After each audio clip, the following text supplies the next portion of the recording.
Setidaknya ada 15 remaja yang ditangkap polisi setelah ketahuan menggelar balapan liar di Jalan Rapocini, Makassar. Mereka pun langsung dibawa ke Mapolsek untuk dimintai keterangan lebih lanjut.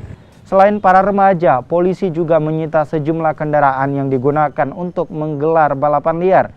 Para remaja ini pun kemudian mendapatkan pembinaan, sementara beberapa kendaraan yang melanggar aturan berlalu lintas dibawa ke Mapolrestabes Makassar. Semalam itu anggota kami telah mengamankan beberapa motor dan orang yang erat kaitannya dengan kasus yang meresahkan masyarakat, yaitu diduga melakukan balap liar. Jadi jumlah yang